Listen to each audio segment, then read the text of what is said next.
Hello, my name is Andrew Schmeidler. This week, for our last week of the speech course, I'm going to be presenting you guys my persuasive argument on why I believe it's important for men and women of various ages to join organizations. This isn't specific to college level individuals. I'm going to be talking everywhere from young ages all the way to where I'm at in my life right now in my 30s. The reason I chose this topic was because it actually came up in a recent Air Force climate survey. One of the importances of airmen actually joining some of the professional organizations throughout their career. Looking into it a little bit with my kids being in sports right now, I started seeing a lot of trends. So I felt this was very applicable to all points in someone's life, especially with the way things are going in the world right now, with becoming more and more social networking oriented. I feel like we are getting into a era where we need to get out and actually meet with people more than we typically would, or justify in our heads through social means.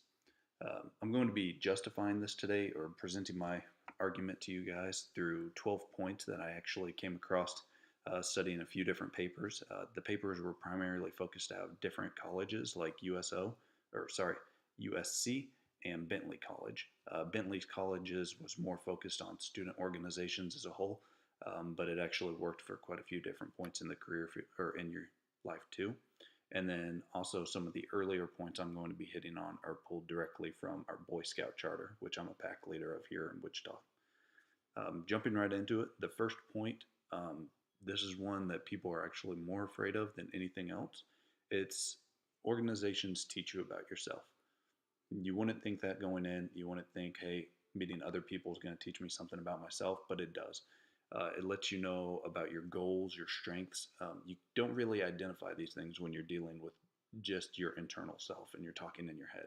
You have to get out there. You have to meet other people that come from different paths of life and experience this. Uh, and that actually moves me into my second point, which is developing your soft skills. You may have also heard of these referred to as people skills. You can talk to someone all day long on a social network. What this is going to do is it's going to give you the ability to think you're carrying on a good conversation, but until you actually have that face to face with someone, it doesn't translate very well. Like me in my case, I have a lot of times where people accuse me of looking angry. It's just that's how my face rests. Sure you've heard a few terms of how that's referred to, but I won't mention them during this speech. And by developing those soft skills, it transitions into my third point, which is actually working with a team. Um, unless you're one of those very select individuals that's going to work in Alaska or the middle of the Antarctic, at some point in time in your life, you're going to have to work with a team. And by utilizing those soft skills, it's going to help you learn to work with a team. It's going to let you know your strengths, your weaknesses, and where you actually belong in that. You may self identify as a manager or a leader, but without actually working with a group of people, you're not going to know where you actually land in that pecking order. It may be something that you need to focus more your skills on. You're a technical expert, but you haven't gotten to the point where you can also take those skills and give them to the next generation.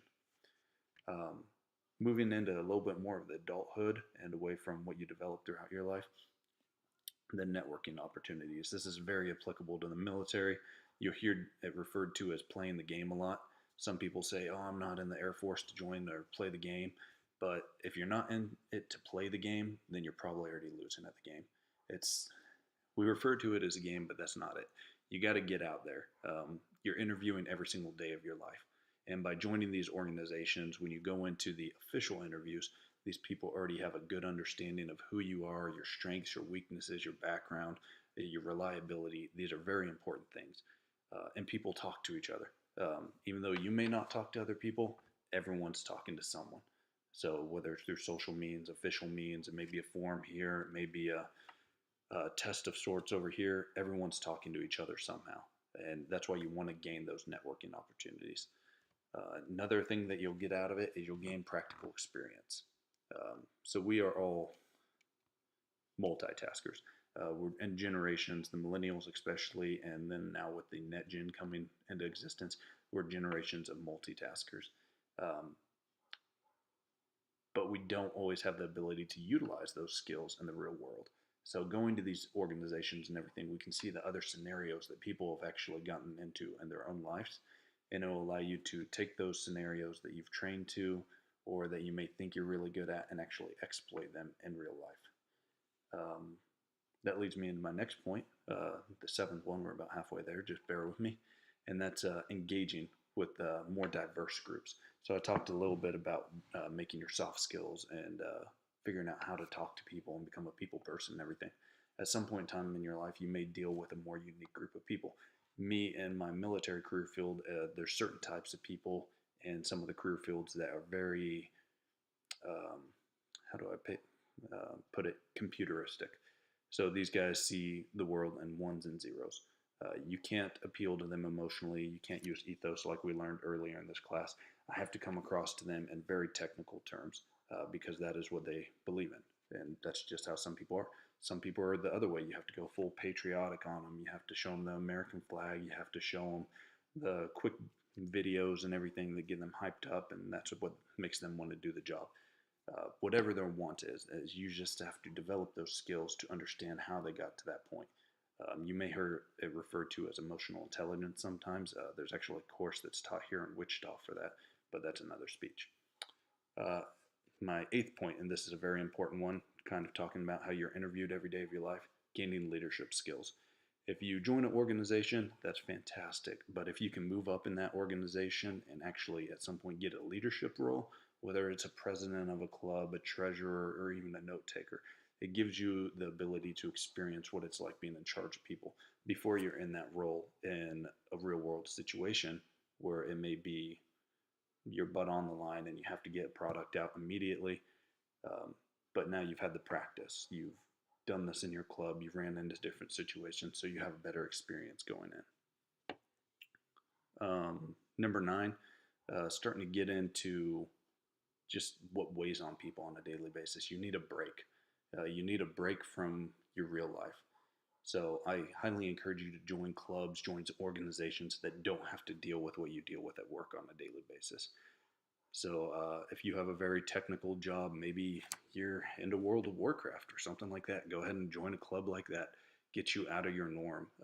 Shut off your work brain for a little bit and reset. This is extremely important with the amount of work that people are doing on a daily basis now and the multitasking they do. Sometimes you just have to shut off your brain and go into a different world and refresh. Number 10, kind of going off those soft skills people talked about again, or I talked about earlier again, you're expanding your resume. So you're going to hear from Joe Schmo over here that he just got a brand new job and he's in your men's organization.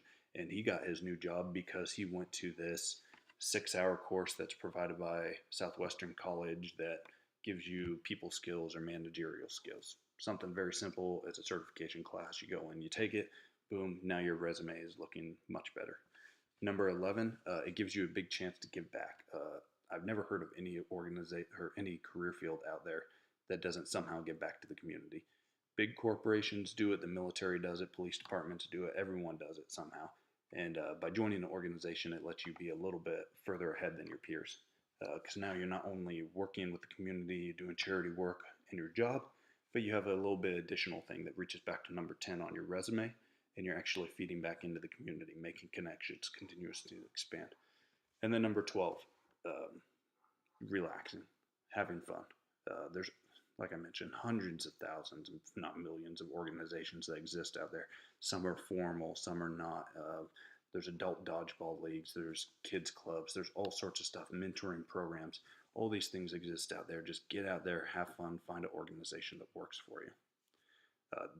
I won't bore you with any more points. I had about another 12 to go, but those were the real big 12 big ones I wanted to hit today. Hopefully this will incline you a little bit to take advantage of some of those organizations that you've heard about in the past year, like myself, and actually pick that newsletter up again, read it, maybe contact someone out there instead of just throwing it in the trash. If not, you're only hurting yourself. But if you have any questions, please reach out to me in the comments. That's all I have for you this week. Thank you.